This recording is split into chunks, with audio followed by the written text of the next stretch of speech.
Welcome back, Envoys. We've just had our first proper look at what is in store for us with Preludes 13, which is slated to drop within the next few weeks. Within the dev stream, they covered some of the most sought after changes the community has been asking for quite some time. Timestamps will be provided below, but the key areas we'll be covering today include the massive rework to virtues, character customization, combat changes, world events, new content, the new weapons, armor and packs coming, and the other small drops DE decided to tease us with. So, without further ado, let's get right into it.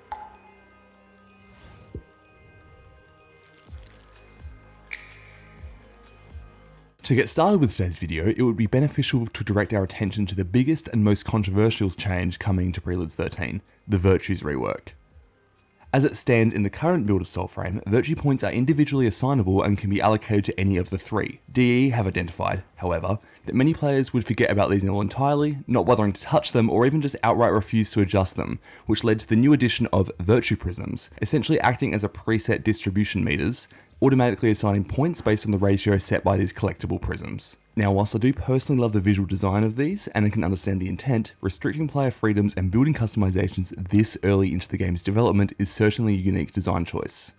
If you are concerned, I wouldn't stress too much, however, as the reactions in the livestream already left a pretty big impression on the developers, and they don't seem too worried about making changes again if this doesn't land well come launch. Outside from the distribution changes, a number of much needed fixes to Virtues also arrive within Preludes 13, killing off the courage meta that has plagued every build in the game for quite some time. For a start, the much awaited change of pact ability scaling with their assigned virtue is taking place. In addition, the interactions and effects have been adjusted. Courage now scales melee damage and armor strength, Spirit drastically increases recharge and casting rates, and Grace will now scale stealth and sneak damage. DE hopes that by leaning into these specific power fantasies, the virtues will feel far more in tune with your playstyle and as a result, far more meaningful. Similar to weapons, armor pieces now have assigned virtues that enhance specific stats when your build has enough matching points. To avoid locking out gear with the previous point detriment mechanic, all gear will instead get a bigger buff when matching items to their virtues. Power fantasy, not power infringement as is currently the case. Moving on from Virtues now, the next major update DE has brought up was the changes to the customization system. You would no longer have to go through the complicated roundabout system of replaying the opening fable, customizing your mother again and reloading just to change very minor features, with facial and hair customization now joining Lady Verminia alongside her armor adjustments. Along with this also comes a far larger array of options and will actually let you see your own character as you do so rather than guessing based on your mother's looks. Another addition to Lady Verminia is that all envoys will also finally be able to customize their packed arm. This has been a long awaited customization option, as in the current build you more or less have to deal with how the arm looks no matter how ugly it may be and regardless of how your rest of your armor looks. One of the biggest gripes that many players find with Soulframe is how stiff the combat can feel at times. Within Preludes 13, changes are coming that aim to make a significant improvement to this.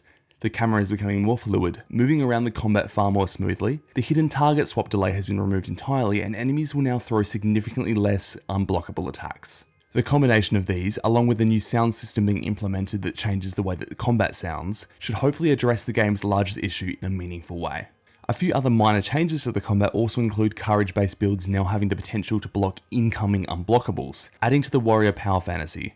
Pact abilities are also giving an indication as opposed to the current if you see it fill up it's ready approach, and the longsword is adding an additional swing rather than the very questionable poke that it currently has. In addition to all of these changes, 3 new weapons are also being added this update to test alongside the combat changes.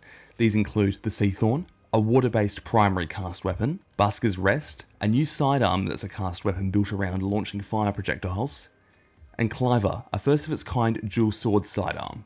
Now moving beyond the combat and character changes, some fairly sizable adjustments are also coming to the open world. Firstly, faction tails will no longer be on random cooldowns at disjointed spawn locations around the map. Instead, all tails of all tiers will be able to be selected at the world trees.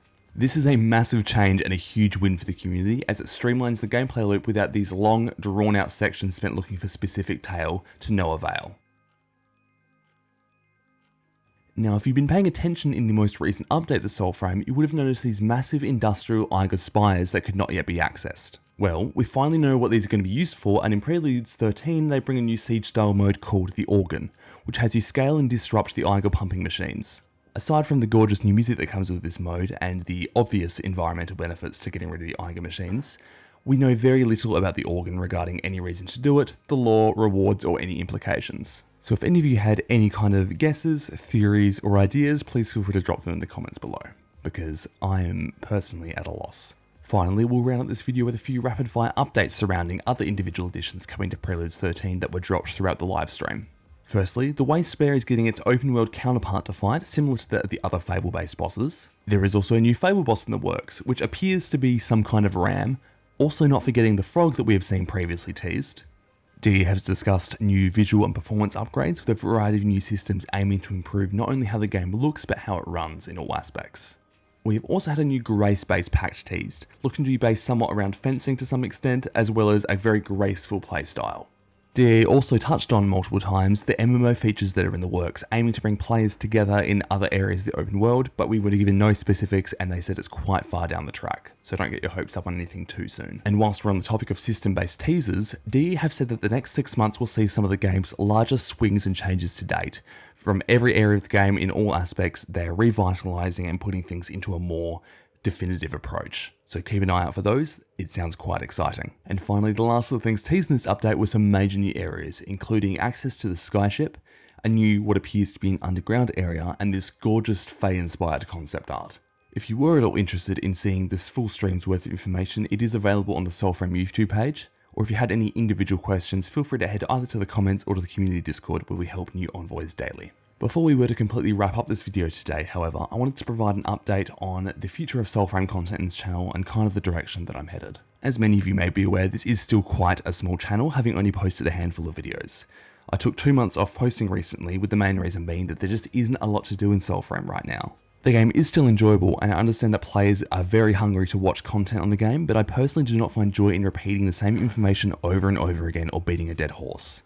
With saying that, you can still expect posts on the game and live streams when they come around, but a lot more of my energy will be focused on Bungie's upcoming game Marathon, a game quite different to Soulframe, but I do hope that you will all follow and listen to my content on that game soon, as I am also quite passionate about that one. Big things are still coming to the channel. I never expected to grow this fast, and it could not have been achieved without each and every one of you. As always, thank you very much. I've been Lorcus, you've all been incredible. Have a good one. See ya.